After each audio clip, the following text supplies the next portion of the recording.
Welcome, everybody. It is so good to have you guys here today, whether you're joining us online or attending in person again at one of our three locations. And if this is your first time joining us, you picked a great week to jump in because today we're beginning a brand new teaching series. But before I jump into that, just a quick reminder, over the past few weeks, we've been talking about a very important decision in the life of our church. We have the opportunity to join forces with another great church here in Pennsylvania called LCBC Church. Now, the best way to get more information about this is to attend a vision meeting. And the next one is this coming Monday, May 10th at 6:30 p.m. at the Clark Summit campus. David Ashcraft and I will take a few minutes at that vision meeting to just share from our hearts about the prospect of Parker Hill joining LCBC, and then you'll have the chance to ask any questions that you might have. There'll be about 15 staff members from LCBC joining us. You'll have the opportunity to meet them and find out more about the inner workings of LCBC Church. So, if you're a part of Parker Hill, I hope you'll make the time to join us for a vision meeting. Next one, Monday night, 6:30, Clark Summit campus. Now, as I mentioned, we're beginning a new teaching series today. We're taking 4 weeks to walk through one book of the Bible called the book of Jonah. Now, the book of Jonah is one of those parts of the Bible that even if you're not a church person, you at least know bits and pieces of the story. And when you hear Jonah, you might think, oh yeah, that's the story about the big fish. Well, the book of Jonah isn't about a fish. There's a fish in the story, and we'll get to that in a few minutes. But that is not the point of the story. You see, the story of Jonah is a story about people who are running from God. And it's a story about the God who loves them so much that he will pursue them to the ends of the earth. That's why we've entitled this series Amazing Grace. Because the story of Jonah is really a story about God's relentless grace. And as strange as the story of Jonah might sound to some people, it's really your story and it's my story. Because all of us at one time or another have tried to run from God. Now, when I talk about running from God, I don't mean that you physically pack up and go somewhere like Jonah did. For some of you, running from God looked like this. You grew up in a Christian home, but then you hit your college years and your early 20s, and you just decided that you were going to do your own thing. And you said, God, I've got a life to live, I got people to meet and places to go, so I'm out of here. And you've spent a good part of your life running from God, or at least walking in the opposite direction. But for others of you, you're not running from God in a general sense.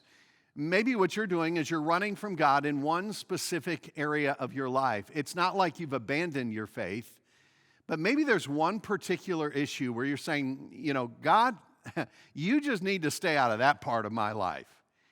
Maybe God is calling you to do something or say something or let go of something in your life, and you just keep saying, no, not going to do that.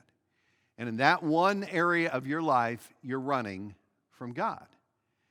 But see, no matter how far we run from God, he keeps coming after us. He keeps pursuing us. In fact, if I could summarize everything we're going to talk about today, I would say it this way. You can run from God, but you can't outrun God. We used to read a book to our kids when they were really young. It's a book called Runaway Bunny. It's a really great story. In fact, I'm just going to read the whole thing to you. Here we go, only at Parker Hill. Once there was a little bunny who wanted to run away, so he said to his mother, I am running away. If you run away, said his mother, I will run after you, for you are my little bunny. If you run after me, said the little bunny, I will become a fish in a trout stream, and I will swim away from you. If you become a fish in a trout stream, said his mother, I will become a fisherman, and I will fish for you. If you become a fisherman, said the little bunny, I will become a rock on the mountain high above you. If you become a rock on the mountain high above me, said his mother, I will become a mountain climber, and I will climb to where you are. If you become a mountain climber, said the little bunny, I will be a crocus in a hidden garden. If you become a crocus in a hidden garden, said his mother, I will be a gardener, and I will find you. If you are a gardener and find me, said the little bunny, I will be a bird and fly away from you. If you become a bird and fly away from me, said his mother, I will be a tree that you come home to. If you become a tree, said the little bunny, I will become a little sailboat and I will sail away from you. If you become a sailboat and sail away from me, said his mother, I will become the wind and blow you where I want you to go. If you become the wind and blow me, said the little bunny, I will join a circus and fly away on a flying trapeze. If you go flying on a flying trapeze, said his mother, I will be a tightrope walker, and I will walk across the air to you. If you become a tightrope walker and walk across the air, said the bunny, I will become a little boy and run into a house. If you become a little boy and run into a house, said the mother bunny, I will become your mother and catch you in my arms and hug you. Shucks, said the bunny, I might just as well stay where I am and be your little bunny. And so he did. And I used to love reading that little book to my kids because it's a picture of relentless love, a love that never gives up. And the best kind of love or example of that kind of love is God's love for us. See, you can run from God, but you can't outrun God. And that's a good thing. So, let's dive into the book of Jonah, no pun intended.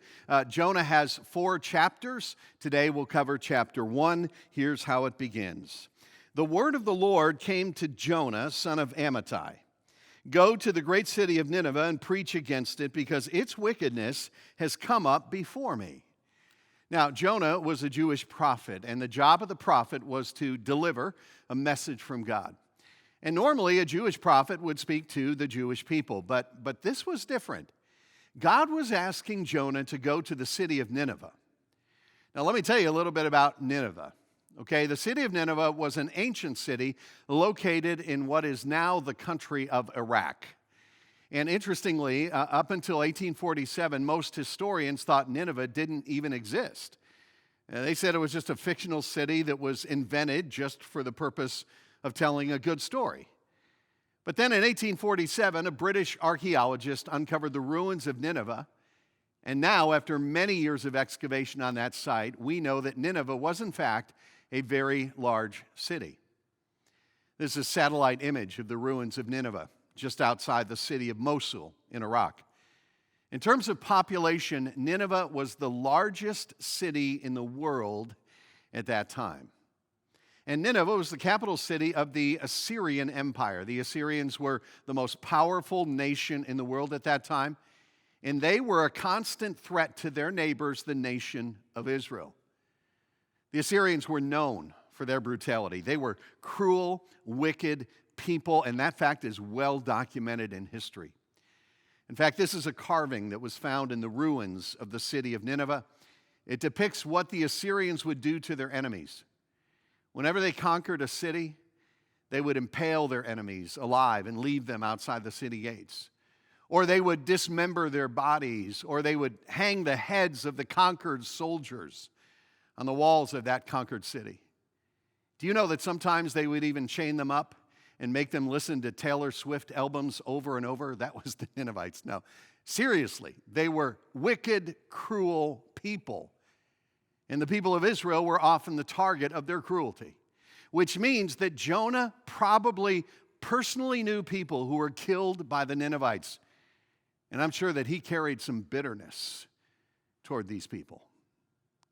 But see, God was not ready to give up on the Assyrian people and the people of Nineveh. And he says, Jonah, I want you to go and give them one more warning. I want you to tell them of my grace for sinners. You see, this was not an easy assignment. To understand what this would be like, imagine God sending a Jew to Germany in 1940 to preach against the Nazis.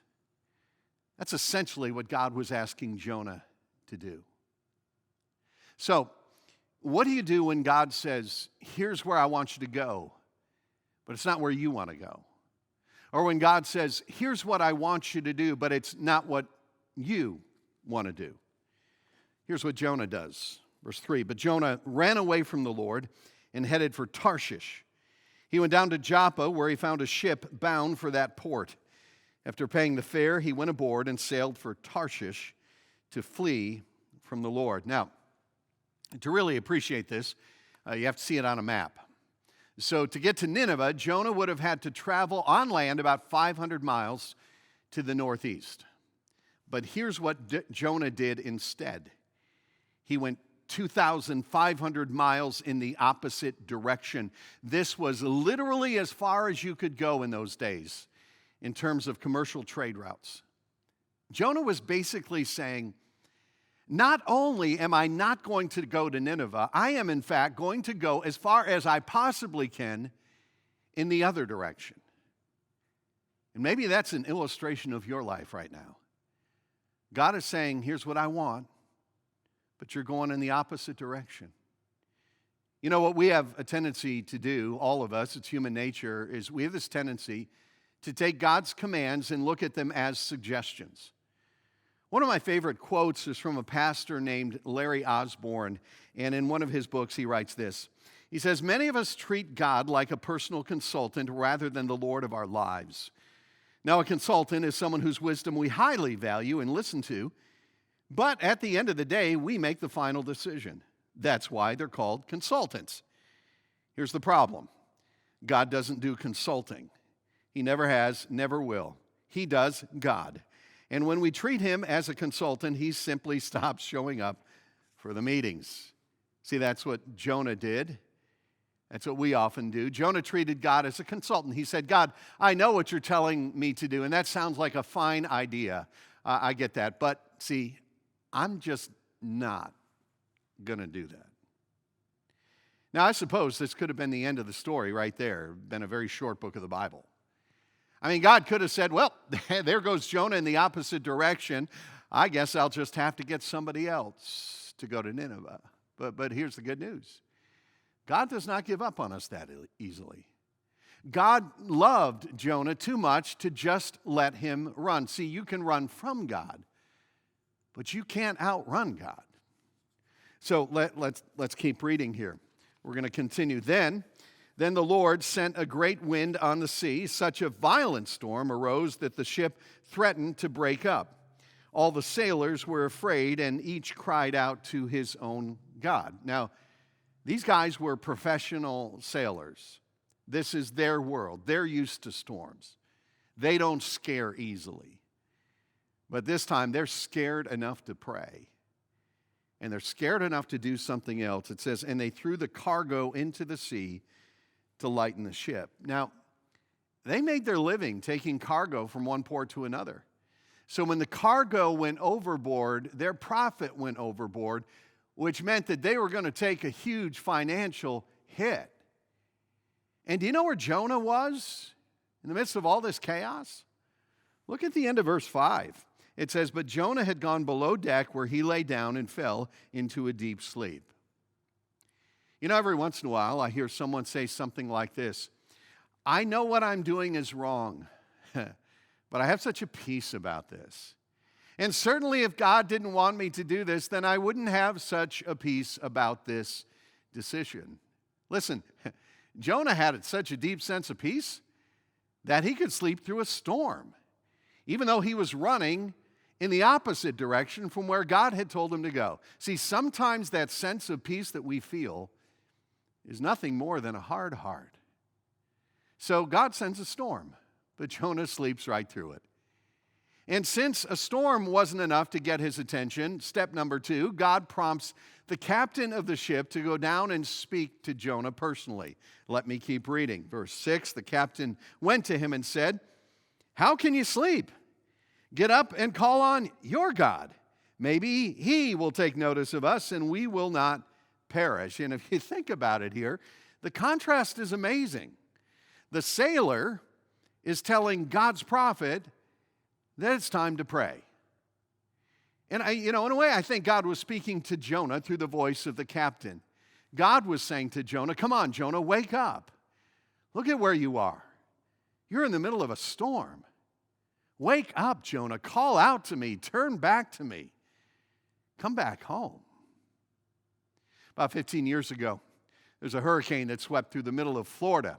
It was Hurricane Charlie. It was one of the strongest hurricanes ever to hit the U.S., wind speeds of 150 plus miles per hour. Did lots of damage. Now, most of the signs and the billboards in the path of the hurricane were destroyed, but there was a billboard in Orlando, Florida, that survived the hurricane. But the storm peeled away the advertisement on the billboard and revealed an earlier message that had been there. And so when the sun came up the next morning in Orlando, Florida, here's what people saw on that billboard. We need to talk. Signed, God. You know, there are times in our lives when we run from God and we find ourselves in the middle of a storm. It may be a storm that God sends into our lives, or the storm may just be the natural consequences of our own choices.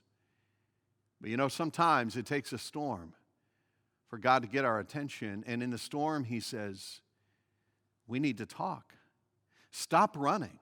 Turn around. We need to talk. That's what God was saying to Jonah through the captain of the ship. And so Jonah now gets out of bed and joins the rest of the guys up on deck. And at this point, they decide that this storm is more than just your typical bad weather, so they try to figure out what's going on. Verse 7, then the sailors said to each other, come, let us cast lots to find out who is responsible for this calamity. And so this was kind of like rolling dice or drawing straws. It was their own little superstitious way of trying to figure this thing out. It was all they had. But God kind of stepped into their superstition and used that to speak to Jonah again. Because it says this, they cast lots, and the lot fell on Jonah. And I think at this point, Jonah must have said to himself, you know, maybe this storm isn't just a storm. Maybe this is not a coincidence. Maybe this is the God I know so well who is pursuing me. We keep reading.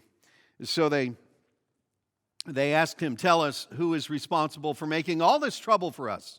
This is after the lot had fallen on him. What do you do? Where do you come from? Where's your country? From what people are you? They're just peppering him with questions. And Jonah responds. He answered, I'm a Hebrew, and I worship the Lord, the God of heaven, who made the sea and the land, which I think I should have stayed on. This terrified them, and they asked, what have you done? They knew he was running away from the Lord because he had already told them so. The sea was getting rougher and rougher, so they asked him, what should we do to you to make the sea calm down for us? Now, stop for just a moment and put yourself in the shoes of these poor sailors. I mean, they're terrified. They had already thrown away most of their cargo, which meant they would take a huge financial hit. And now they're about to lose their lives. And it wasn't because they had done anything wrong. It was all because they just happened to be in the same boat with a guy who was running from God. See, when you run from God, the other people in your boat will suffer the consequences. The story of Jonah is a reminder that we don't live isolated lives. Our decisions always have an impact on other people, especially the people who are closest to us. When we choose to run from God, it'll affect the other people in our boat, the other people around us. Now, let me go back to verse 11. It says, so they asked him, what should we do to you to make the sea calm down for us? Now, let me just pause right there because there's a question that comes to my mind at this point in the story, and it's this question. What would have happened right now if Jonah had knelt down on the deck of this ship at this moment and prayed, and if he had prayed and said, Lord, forgive my disobedience, please spare my life and the lives of these innocent men, I will do whatever you ask me to do. You know what I think? I think if Jonah had just done that, the wind would have ceased and the storm would have ended right then and there. That's not what Jonah does. Look at verse 12. It says, here's what Jonah does. Pick me up and throw me into the sea, he replied, and it will become calm. You know what I think Jonah is saying? He's saying, I would rather die than go to Nineveh. Just throw me overboard. Just kill me. But notice the compassion of these hardened sailors. Instead, the men did their best to row back to land, but they could not, for the sea grew even wilder than before. And this is crazy. These sailors are risking their own lives to try to get back to land for this guy that had already caused them so much trouble. They had more compassion for Jonah than Jonah had for the people of Nineveh. Eventually, they realize that they have no choice. Then they cried to the Lord, "Oh Lord, please do not let us die for taking this man's life. Do not hold us accountable for killing an innocent man. For you, O Lord, have done as you pleased. Then they took Jonah and threw him overboard, and the raging sea grew calm. At this, the men greatly feared the Lord, and they offered a sacrifice to the Lord and made vows to him. Had a little worship service right there on the deck of the ship. So, at this point, at least from a human perspective, it looks like it's over, right? God tried to get Jonah to go to Nineveh, but Jonah said no. So God lost and Jonah won, right? Wrong. See, when you start running from God, He has options that you've never dreamed of. Let me keep reading. Verse 17, but the Lord provided a great fish to swallow Jonah, and Jonah was inside the fish 3 days and 3 nights. Now, let me just stop here and acknowledge something. Some of you have a really hard time with this part of the story. And you may be thinking to yourself, Mark, certainly you're not going to ask me to believe that a man was swallowed by a fish? Live to tell about it? I mean, how is that even possible? Obviously, this has to be just a myth. Now, there are a number of reasons why I have no problem believing this part of the story, and we could spend 20 minutes talking about why. But the biggest reason is simply this.